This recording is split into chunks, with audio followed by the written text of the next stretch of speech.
لله الحمد لله نحمده ونستعينه ونستغفره ونؤمن به ونتوكل عليه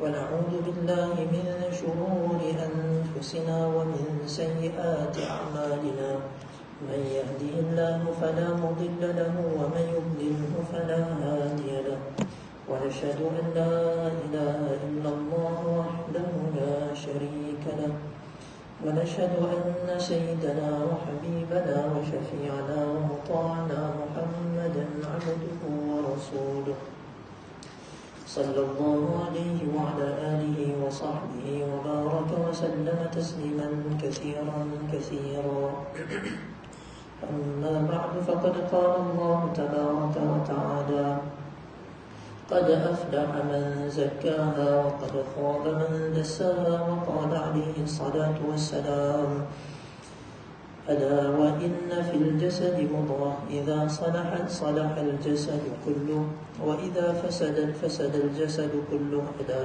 وهي القلب أو كما قال عليه الصلاة والسلام. السلام عليكم ورحمة الله تعالى وبركاته. Alhamdulillah, pertamanya kita bersyukur kepada Allah Subhanahu wa taala dengan rahmat, kasih sayang, kurniaan, taufik dan hidayah daripada Allah Subhanahu wa taala. Allah taala masih lagi beri kita peluang untuk kita sama-sama dapat mentaati perintah Allah Subhanahu wa taala. Maulana Hakim Muhammad Akhtar Sahib rahmatullahi alaih, dalam kitab beliau sebut bahawa satu orang kalau dia cinta dengan Allah Ta'ala, dia kena ekspreskan cinta dia, kan? Dia kena ekspreskan cinta dia dan tunjukkan dia cinta dengan Allah Ta'ala. Mana bagi tahu satu orang, dia jumpa orang yang lama dia tak jumpa, kan? Kawan lama dia dia baik dengan orang tu, yang tiba-tiba kawan dia datang, kan? Dia buat tak tahu je. Lepas tu kita tanya dia, tu kau kata kau lama tak jumpa dia. Dia kata, oh aku suka dia dalam hati je, kan? Dalam hati aku suka dia, kan? Tapi bila dia datang, dia tak sambut kawan dia tu. Dia tak entertain, kan? Dia tak tanya kau apa khabar, kan? Bawa dengan dia, tunjuk yang aku lama tak jumpa kau, kan? Jadi sepatutnya dia kena buat macam tu lah, kan? Sebab dia tunjuklah bahawa dia lama tak jumpa, kan? Jadi macam itulah satu orang, dia kata dia cinta dekat Allah Ta'ala, dia sayang dekat Allah Ta'ala, tapi dia tak pernah nak zikir, ingat Allah Ta'ala, nangis-nangis, kan? Seronok dia nak duduk depan Allah Ta'ala, nak habiskan masa dia zikir. Dia rasa dia enjoy, kan, zikir dengan Allah Ta'ala. Dia nak taat semua perintah Allah Ta'ala. Sebab satu orang dia tak boleh kalau dia claim bahawa aku cinta Allah Ta'ala, tapi dia dalam masa yang sama dia menderhakai Allah Ta'ala. Dia tak tundukkan pandangan, dia tak bela janggut dia ikut sunnah Nabi SAW, kan? Dia tak kain dia labuhkan tak atas buku lali, kan? Seluar dia ikut sunnah kekasih Allah Ta'ala Nabi SAW, kan? Dia tak tunjukkan. Lepas tu dalam syair sebut, ta'sil ilaha wa anta tudhiru hubbahu hadha la'amri fil qiyas badi'u law kana hubbuka sadiqan la ata'tahu innal muhibba liman yuhibbu muti'u. Satu orang ta'sil ilah, kau derhaka dekat Allah Ta'ala, tapi kau tunjukkan yang kau ni cinta kepada Allah Ta'ala. Ta'sil ilaha wa anta tudhiru hubbahu, kan? Kau pakai elok cantik, tapi dalam masa yang sama kau derhaka dekat Allah Ta'ala, kan? Hadha la'amri fil qiyas badi'u. Ini tak logik, kan? Kalau ikut logiknya mustahil. Sebab apa? sebab apa?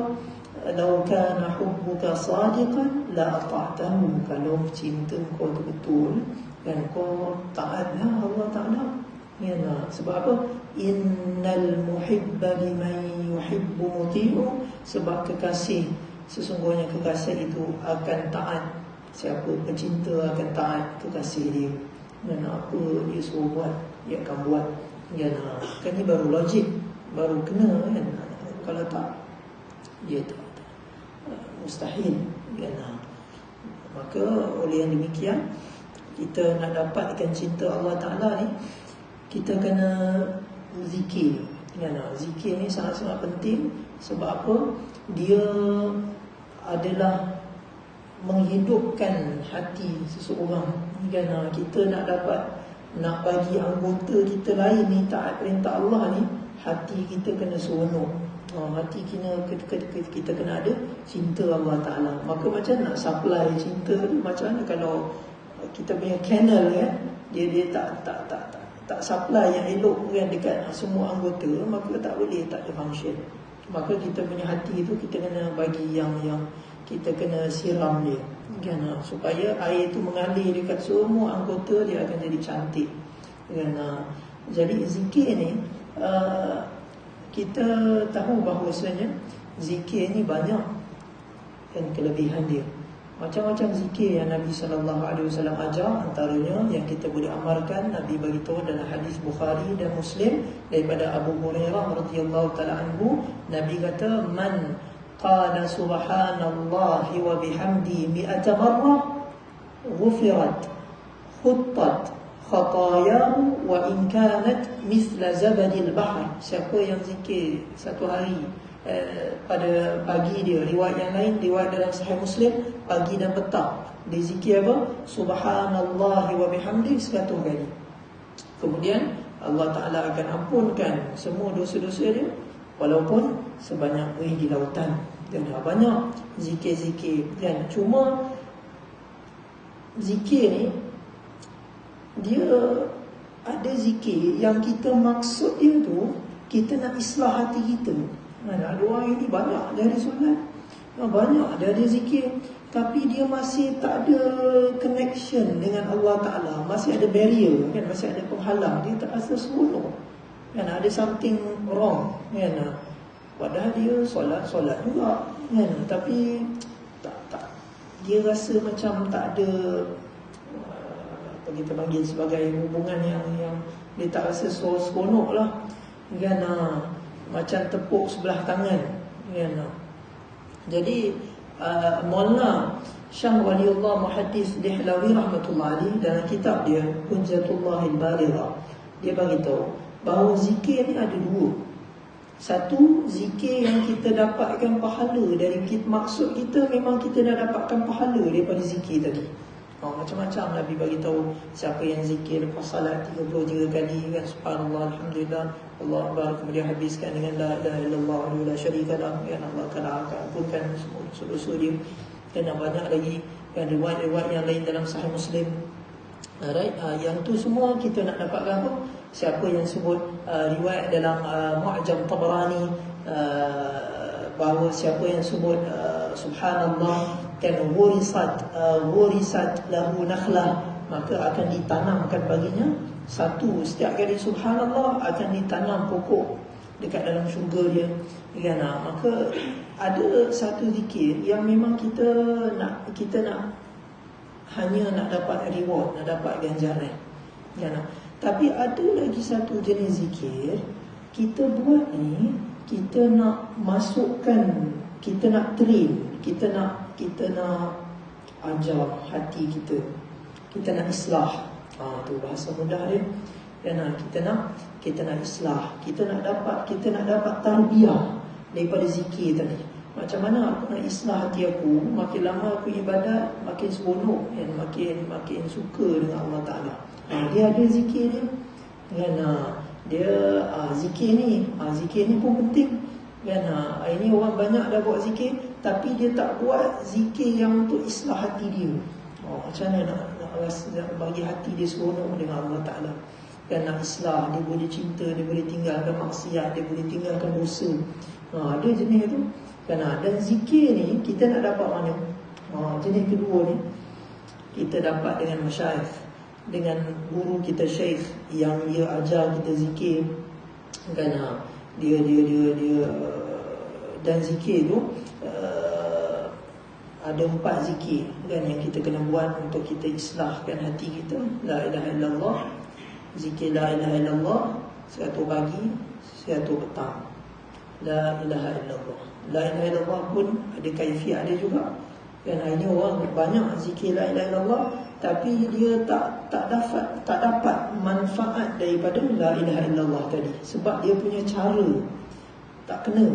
Kan la ilaha illallah tu kita zikir, kita nak tengok hati kita. Kemudian kita nak keluarkan bila kita sebut la ilaha illallah. La ilaha, tengok hati kita nak buang semua, nak keluarkan semua selain daripada Allah Subhanahu Wa Taala. Kita bayangkan adanya pekerjaan dalam hati, pangkat orang ni, orang tu, apa semua kita nak keluarkan. La ilaha illallah. Kita bila illallah kita ke kiri kan, illallah. Ya Allah, aku nak Engkau je dalam hati aku. Kan, ya Allah, aku nak Engkau je. Ya la ilaha illallah. Tak payah buat banyak-banyak. Yang kita buat 50 kalau 100 tak boleh, susah banyak. Buatlah 50 kali. Kalau 50 kali pun tak boleh, buatlah 40 kali. 40 kali pun tak boleh, buatlah 30 kali. 30 kali pun tak boleh, buatlah 20 kali. Paling kurang kita buat tiap hari. Kan? Kita buat supaya nak dapat islah tu kan. La ilaha illallah. Kemudian zikir yang kedua, Allah. Zikir ni pun penting juga. Kita nak tetapkan hati kita, kita sebut. Kita tengok hati kita, kita sebut Allah, Allah, Allah, sebut Allah. Kita tak kecilkan. Kata Muhammad Ashraf Ali Thanwi, bila sambil kita sebut Allah tu, kita kata Allah, ya Allah, Kau terimalah aku, ya Allah. Ya Allah, Kau sayanglah aku, ya Allah. Ya Allah, Kau cintalah aku, ya Allah. Kita panggil, kita minta doa ni Allah Ta'ala. Dan kita doa sebab Allah kita nak minta lah kan. Allah kita sebut, ya Allah, nak apa kan, kita minta kan. Maka itu pun sama juga, paling kurang kita buat pagi petang nak dapat manfaat daripada zikir tadi. Maka insya-Allah kalau kita buat istiqamah dan insya-Allah Ta'ala kita akan, Allah Ta'ala akan bagi kesan dalam hati kita. Kemudian kita jangan lupa istighfar dan selawat. Dan istighfar ni pun penting. Istighfar yang mana Allah Ta'ala ajar sendiri dalam Quran. Allah Ta'ala ajar siapa? Allah Ta'ala ajar Nabi SAW dalam Quran. Allah Ta'ala kata, wa qur rabbi ghfir warham wa anta khairur rahimin. Wa qur rabbi ghfir, kita sebut rabbi ghfir warham wa anta khairur rahimin. Ini zikir special. Siapa Allah Ta'ala ajar kekasih dia? Nabi SAW. Bila Rabbi Ghafir tu, kita sebut Rabbi Ghafir, ampun dosa kan. Kemudian kita minta 3 perkara. Pertama, minta bila dekat warham tu, kita minta dekat Allah Ta'ala. Allah Ta'ala beri taufik untuk kekalkan kita dalam ketaatan, dapat tinggalkan maksiat. Kedua, murahkan rezeki. Yang ketiga, masuk syurga tak berhisab. Ini pun penting, minta 3-3 ni. Kemudian last sekali kita selawat kepada Nabi SAW. Selawat ni pun penting juga. Selawat ringkas ya. Dalam riwayat sebutkan bahawasanya sallallahu ala nabiyil ummi. Pendek kita cuba selawat. Dan dalam selawat ni kita cuba hadirkan 3 perkara. Pertama, kita nak memperbaharui keimanan kita, syahadah kita kepada Nabi SAW. Kerana kita nak rasa kita ni betul-betul nak jadi umat Nabi SAW. Sebab kita dengan Nabi ni dah jauh dah. Jadi kita nak memperbaharui syahadah kita. Kita nak akui bahawa aku utusan Allah Ta'ala adalah Nabi SAW.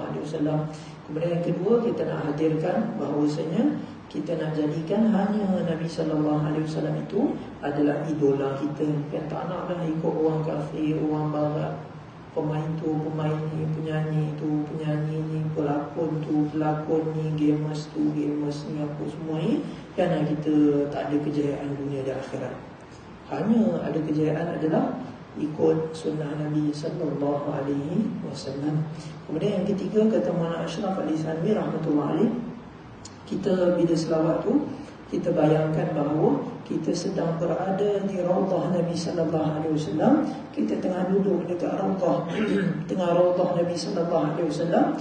Kita bayangkan kita selawat depan Nabi sallallahu alaihi wasallam, kemudian rahmat Allah Taala yang turun tu yang dapat percikkan dekat kita sekali.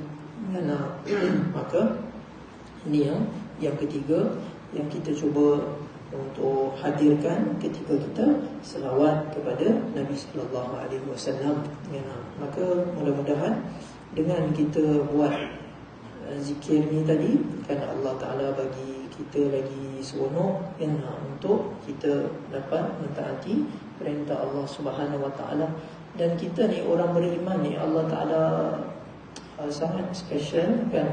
Allah Taala, kita dengan sebab keimanan kita tadi, maka kita setiap kita ambil dia punya tanaman dia, hasil dia. Hasil dia apa? Adalah pahala daripada Allah Ta'ala setiap amal yang kita buat. Tu. Apa dalil dia? Dalil dia Allah Ta'ala memperumpamakan kalimah iman ni dengan sepohon pokok yang cantik, yang elok, yang dia punya tanaman dia kuat. Dia punya root dia tu, akar dia tu firm, kan.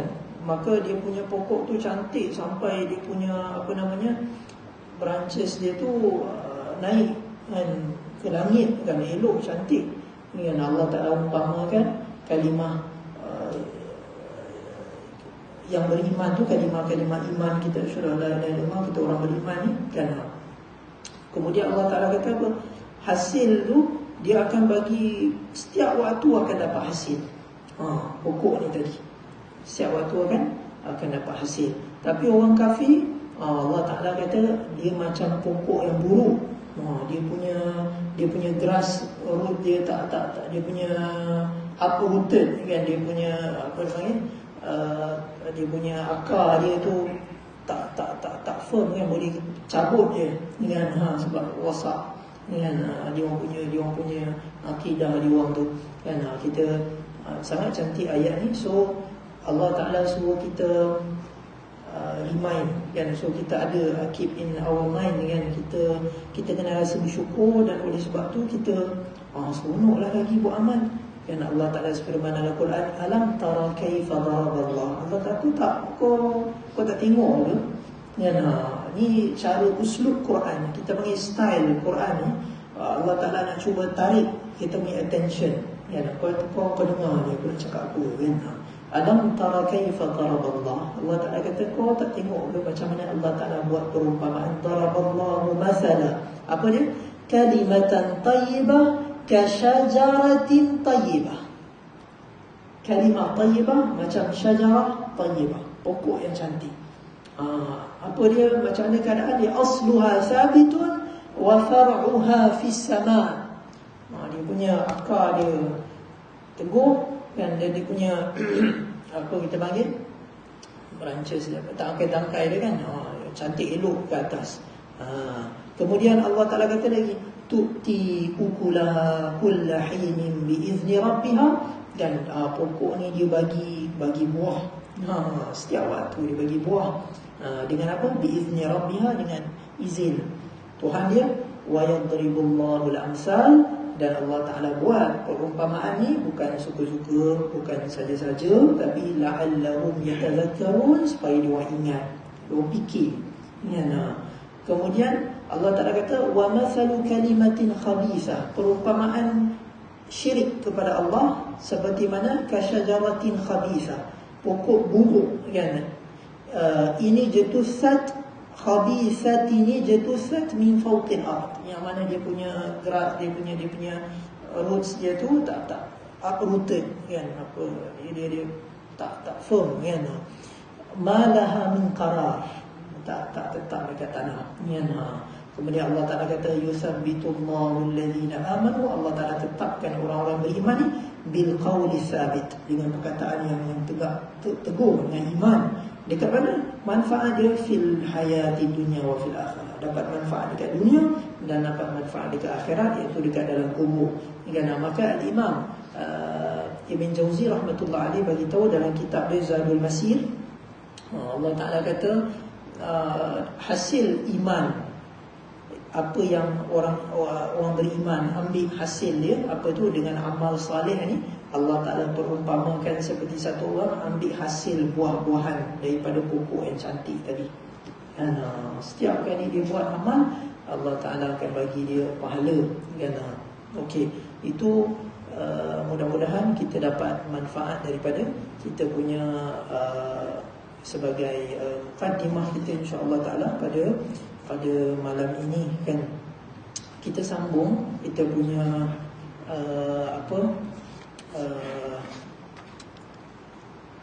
pengajian kita ni.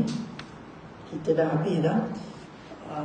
Sebelum ni kita dah cerita tentang kita dah baca Nabi izinkan sahabat, Nabi izinkan sahabat untuk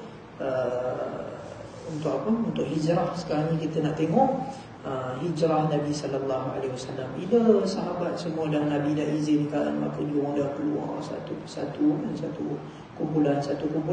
Sekarang ni kita nak tengok apa pula yang berlaku di Makkah. Macam mana Abu Bakar datang jumpa dengan Nabi, kan Abu Bakar pun nak keluar dah, nak hijrah dah, sebabkan sahabat lain semua dah pergi hijrah.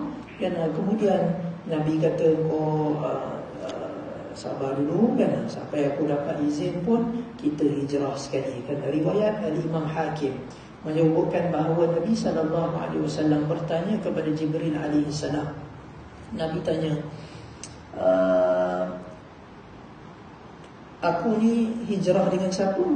Nabi kata, Jibril AS jawab dengan Abu Bakar radhiyallahu ta'ala anhu kan. Maka kita akan tengok riwayat tu dan kita akan sentuh bahawasanya hijrah Nabi SAW ni, pendapat yang paling tepat adalah berlaku bila bulan Rabiul Awal kan, selepas daripada selepas 13 tahun Nabi dilantik menjadi Nabi, maka bermulalah hijrah Nabi SAW pada bulan Rabiul Awal. So now kita mungkin ada orang tanya kan, okey, hijrah Nabi bulan Rabiul Awal, tapi kita sambut ma'al hijrah bulan Muharram. Macam mana itu? Kan? Macam mana agak-agak ni? Macam mana? Bila boleh bila boleh. Masya Allah. Betul jawapan selamat ni. Betul kan? Bila-bila tak ada masalah. Cuma kita nak try to cuba nak linkkan dengan apa kaitan dia kan. Okey. Sejarah dia, Umar bin Khattab radhiyallahu ta'ala anhu, ketika zaman Khalifah Umar Al-Khattab nak buat kalender kan, kalender Hijri. Jadi Umar panggil sahabat, kita mesyuarat lah.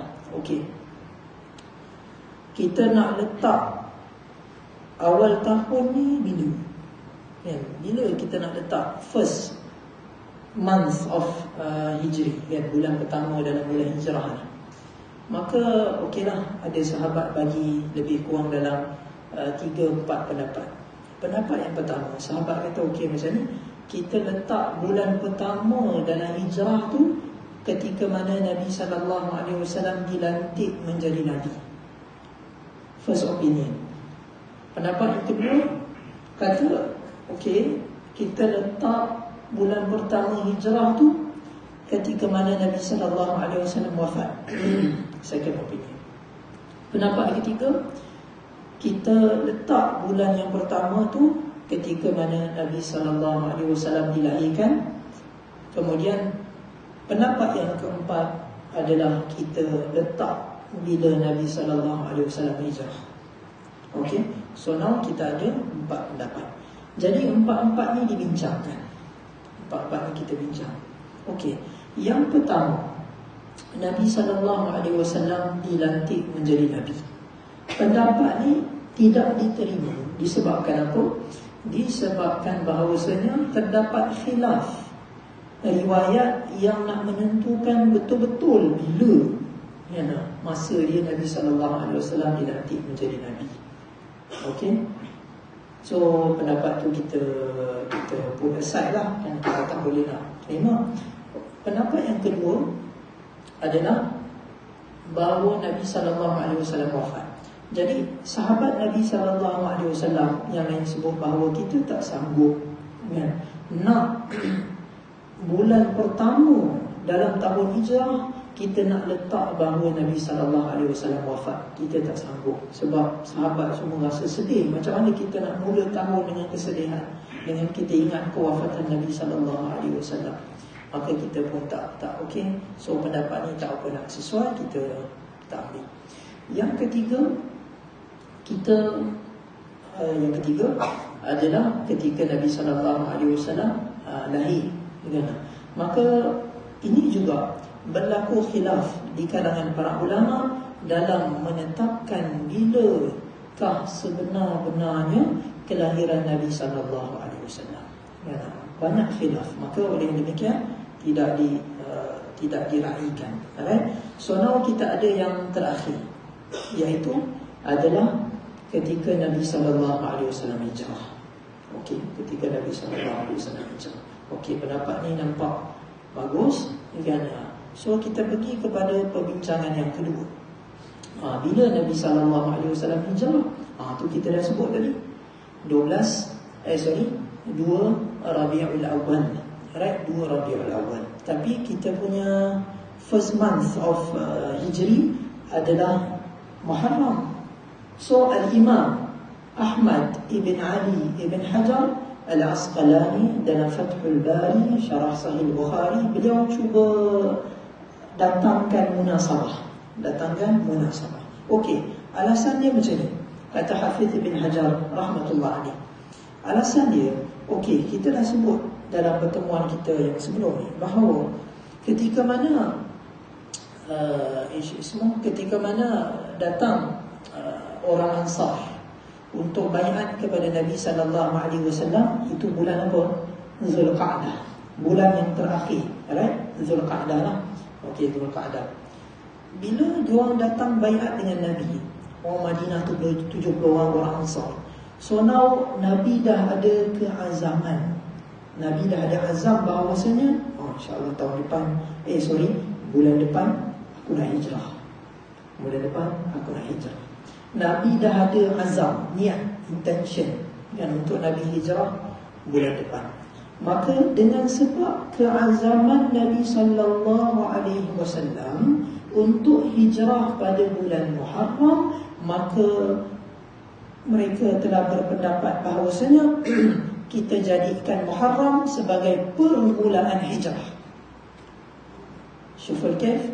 Permulaan hijrah. Walaupun hijrah specifically take place dalam 2 Rabiul Awal, tapi disebabkan keazaman Nabi itu, maka kita jadikan itu juga telah berlakunya permulaan hijrah.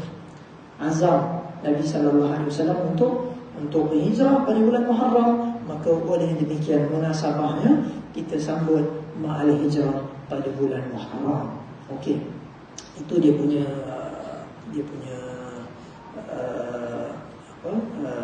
perbincangan dia lah, kan, kalau kita nak datangkan ke munasabah hadir, right? Okey, so kita baca, kita tengok riwayat ketika mana Abu Bakar Siddiq, bismillahirrahmanirrahim, qala rahimahullah ta'ala wa nafa'ana bihi wa bi'ulumihi fid darain amin. Jaa fi sihari sunnati wa ma rawahu ulama'u sirah أن أبا بكر رضي الله عنه لما وجد المسلمين قد تتابعوا المهاجرين إلى المدينة جاء يستأذن رسول الله صلى الله عليه وسلم هو الأخير في الهجرة. Jadi ketika mana dalam riwayat-riwayat dalam hadis yang sahih, bahawa yang diriwayatkan juga dalam ulama dengan para ulama sirah, bahawa Abu Bakar Siddiq ketika dia nampak orang Islam semua dah start gerak hijrah, maka Abu Bakar datang nak minta izin dekat Nabi sallallahu alaihi wasallam untuk hijrah. Faqala lahu Rasulullah sallallahu alaihi wasallam ala rislik. Nabi beritahu, tenang dulu, jangan. Fa inni arju an yu'dhana li. Kata Nabi sallallahu alaihi wasallam, sesungguhnya aku pun berharap supaya aku diberikan izin kemudian kita hijrah. Kan? Faqala Abu Bakr, hal tarju dhalika bi abi anta wa ummi? Abu Bakar cuba nak pastikan betul-betul. Abu Bakar tanya, oh betul ke kau pun memang harap juga kan nak hijrah ni? Kan? Maka Nabi bersabda, qala na'am, betul kan. Kemudian Abu Bakar radhiyallahu ta'ala anhu dah prepare dah. Fahabasa Abu Bakr nafsahu ala Rasulillah sallallahu alaihi wasallam liyashabah. Maka Abu Bakar pun tangguhkanlah permogian dia untuk hijrah demi nak tunggu Nabi sallallahu alaihi wasallam. Kemudian Abu Bakar buat dengan wa ala farahilatain kanat 'indah. Ini kita tengok sifat Abu Bakar yang dia memang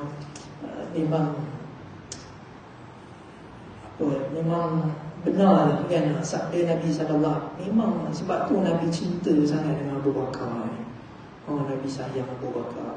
Sebelum Nabi nak wafat, dalam khutbah Hajjatul Wada', Nabi kata, law ittakhadhtu khalila lattakhadhtu Aba Bakrin khalila. Nabi kata, kalau aku nak ambil kekasih kan, aku jadi Abu Bakar kekasih. Nabi beritahu dalam kitab Al-Imam Al-Zahabi Siyar A'lamin Nubala, bahawa ditanya kepada Nabi sallallahu alaihi wasallam, ayyur rajul ahabbu ilaik, siapakah lelaki yang paling kau sayang? Maka Nabi kata Abu Bakar. Riwayat yang lain dalam Al-Imam Al-Zahabi sebut bahawa Nabi sallallahu alaihi wasallam bersabda, ma nafa'ani malu Abi Bakar. Tak ada mana-mana harta yang bagi manfaat kepada aku lebih daripada harta Abu Bakar Siddiq radhiyallahu ta'ala anhu. Riwayat yang lain Nabi sebut bahawasanya hutang orang lain semua aku boleh bayar, tapi kecuali hutang Abu Bakar hanya Allah Ta'ala sahaja yang bayar. Jangan. Abu Bakar masuk Islam dengan 70,000 dinar. 70,000 dinar ada di tangan Abu Bakar. Abu Bakar telah infakkan semuanya untuk jalan Allah Subhanahu wa Ta'ala. Dan dalam peristiwa hijrah kita nampak Abu Bakar tunjukkan dia punya khidmat kepada Nabi sallallahu alaihi wasallam, kepada kekasih dia untuk agama Allah Ta'ala. Dia tak Nabi tak perlu suruh, dia dah faham. Untuk agama ni kita kena ada kita kena ada satu kefahaman kan, apa yang kita nak buat untuk agama Allah Ta'ala. Kita bila kita dah ada benda tu, insya-Allah Allah Ta'ala akan bagi.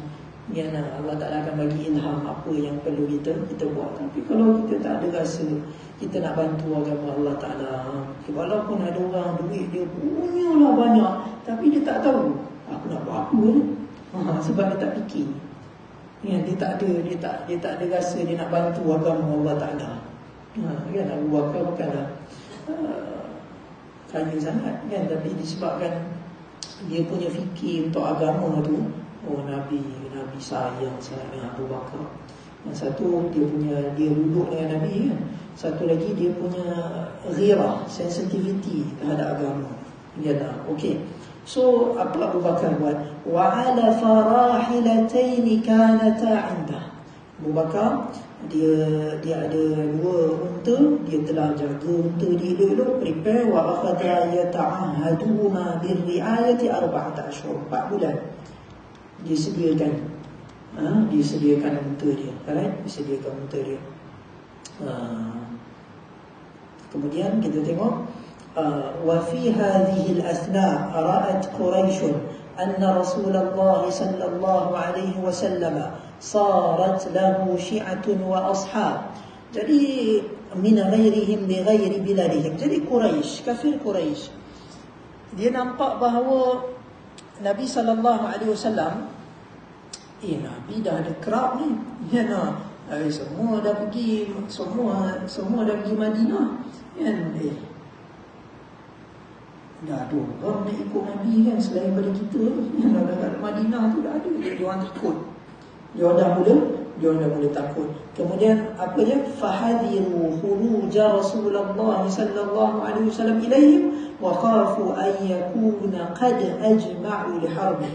Qad ajma'a li harbi. Maka dia pun take precaution dengan dia orang jaga-jaga, dia orang takut ni. Kalau nanti Nabi dah panggil orang-orang dia, habis kita kena serang. Ni apa dia orang buat? Ya. Fajtama'u lahu fi darin nadwah wa hiya dar Qusay bin Kilab allati kanat Quraisy la taqdi amran illa fiha. Jadi semua pembesar kabilah telah kumpul untuk diorang mesyuarat, putuskan apa kita kena buat dekat mana, dekat tempat nama dia Darun Nadwah. Tempat ni tempat yang famous sebab apa? Quraisy, kafir Quraisy, dia takkan putuskan, execute apa-apa opinion kecuali diorang akan mesyuarat dekat dalam ni Darun Nadwah. So now يتشاورون فيما يصنعون بأمر رسول الله صلى الله عليه وسلم. Mereka telah bermusyawarah apa yang diorang nak buat dekat Nabi sallallahu alaihi wasallam. Fajtama'a ra'yuhum akhiran. Maka diorang telah sepakat pada akhirnya untuk apa? Ala an ya'khudhu min kulli qabilatin fatan shabban jaldan thumma yu'ta kullun minhum sayfan sariman ثم يعمدوا إليه فيضربوه ضرب رجل واحد فيقتلوه. Akhir sekali dia orang telah sepakat. Yang ni ada, kita panggil ada ikhtisar. Apa maksud ikhtisar? Ada ringkasan. Yang dia orang telah sepakat. Lepas ni kita sebut dia orang telah sepakat bahawa setiap daripada kabilah ni dia ambil seorang. Dia orang ni bagikan pedang yang tajam kat dia. Semua ni pergi dekat Nabi, bunuh dalam satu masa. Pukul dengan serentak. Pukul dengan serentak. Okey. Ini ringkasan. So cerita dia macam ni. Ketika Quraisy dia datang dekat Darun Nadwah, Iblis datang menyerupai seorang tua yang pakai pakaian yang tebal, pakai cantik lah pakai tebal, elok. Kemudian dia orang tanya, man hadha syekh? Siapa syekh ni? Dia kata, aku dengar kan, korang nak mesyuarat ni, maka aku tak nak korang terlepas nasihat-nasihat yang berguna untuk korang buat. Siapa tadi? Iblis menyerupai seorang syekh yang tua lah. Okey, maka dia pun kata okey, masuk. Bila dia orang mesyuarat, pendapat pertama bagi tahu, dia kata, kita punya cadangan lah. Kita gari Nabi sallallahu alaihi wasallam dengan besi, kita kurung Nabi dekat satu bilik supaya Nabi mati. Macam mana yang telah dibuatkan kepada penyair-penyair Zuhair dan lain-lain tu. Kemudian apa nak jadi dekat dia, jadilah. Maka Syekh ni dia kata dia daripada Najd, min qabilati Najd, dekat Arab sana, An-Najdi. Maka qala Syekhun Najdi, maka Syekh yang tadi setan tu dia kata, kalau korang buat macam ni, maka dia ni boleh lari. Bila dia lari, maka orang-orang dia datang, maka kalian akan habis, akan hancur. Maka syaitan kata, ni opini ni tak boleh pakai. Hal laka ra'i ghair hadha? Adakah pendapat yang lain? Maka seorang pula kata, okeylah macam ni, kita halau Nabi SAW kan, kita tak nak pening kepala kan, kita halau dia keluar, kemudian lepas tu apa dia nak buat, dia bebaskan. Dia tak ada masuk campur apa dia nak buat, dia bebaskan. Yang penting kita halau dia, kita keluar daripada tempat. Maka qala Syekhun Najdi, maka kata Syekh daripada Najd tadi ni, dia kata, kau tak tahu ke, alam tara li halawati hadisi wali uzubati kalami. Kau tak tahu ke bahawa dia ni cakap dia tu manis kan, dia boleh tarik hati orang-orang semua ni. Kalau kau biarkan dia keluar dekat mana, kemudian dia duduk daripada mana-mana tanah Arab, kemudian dia akan mempengaruhi semua orang tu, kemudian semua orang ni tadi, kau pun dah tengok dia orang semua terpengaruh dengan dia, kemudian kau pun akan ikut dia sekali juga. Kau pun akan ikut dia sekali juga. Maka Syekh Najdi kata, okey, ada tak pendapat yang lain? Qala Abu Jahal. Kemudian yang kita baca ni, siapa punya pendapat ni? Abu Jahal. Abu Jahal kata, aku tak rasa lah kan, ada siapa-siapa yang ada pendapat macam aku ni. Aku tak rasa. Apa dia? Mahaza ya Abul Hakam. Kemudian dia orang tanya, okey, apa dia? Ni yang kita dah baca tadi. Abu Jahal kata apa? Kumpulkan setiap seorang muda yang gagah daripada setiap kabilah, bagi dia pedang yang tajam, maka ramai-ramai ini bunuh Nabi dengan serentak. Kenapa dia kata macam ni? Sebab bila setiap kabilah bagi satu orang yang kuat, kemudian nanti kabilah Nabi iaitu Abdi Manaf tak mampu nak lawan semua kabilah Arab. Macam ya, tak mampu. Maka kata qala Syekhun Najdi, maka kata Syekh An-Najdi ni tadi, dia kata ma lakum ghairu hadha. Dia kata, korang dah tak ada, ini yang paling terbaik sekali kan, ini paling terbaik sekali. So korang dah tak payah pendapat yang lain lah, maka kau boleh boleh carry on dengan pendapat Abu Jahal. Nah, maka okey, bila diorang dah apa, kita baca, kemudian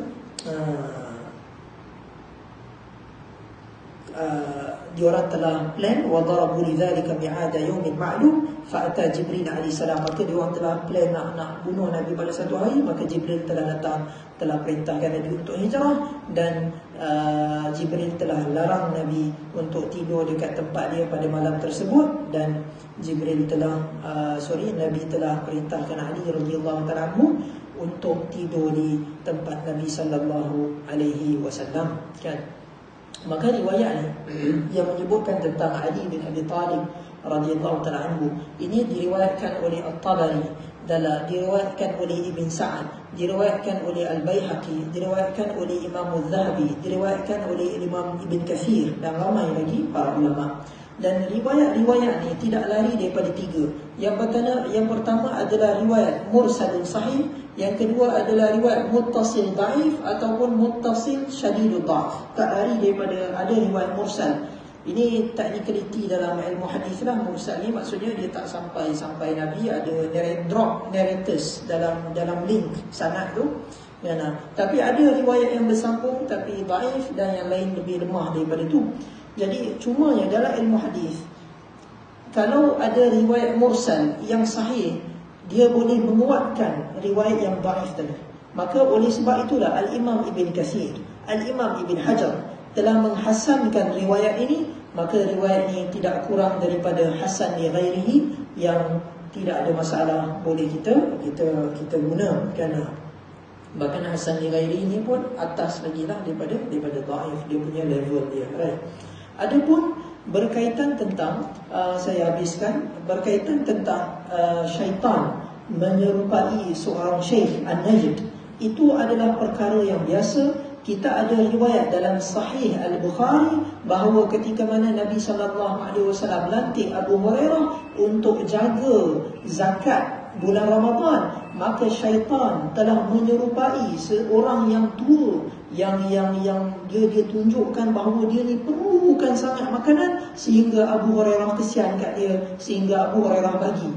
Selama 3 hari dia datang, maka dia ambil. Kemudian Abu Hurairah datang mengadu kepada Nabi. Kemudian Nabi kata, ya Abu Hurairah, kau tahu tak siapa tu? Nabi kata, itu adalah syaitan. Alright, so syaitan dan malaikat boleh menyerupai manusia seperti mana Jibril pernah datang menyerupai Dihya Al-Kalbi. Alright, so maka ini tak ada masalah dalam riwayat ini. Maka kita mudah-mudahan kita dapat manfaat. Allah Ta'ala kurniakan kita taufik dan hidayah, dan mudah-mudahan kita dapat naungan arasy Allah Subhanahu Wa Ta'ala pada hari yang tiada naungan melainkan naungan arasy Allah Subhanahu Wa Ta'ala. Kita berhenti setakat ini dulu. Wassallallahu ala sayyidina Muhammadin wa ala alihi wa sahbihi wa sallam. Subhana rabbika rabbil izzati amma yasifun, wa salamun ala al-mursalin, walhamdulillahi rabbil alamin. Wal afu minkum. Assalamu alaikum warahmatullahi ta'ala wabarakatuh.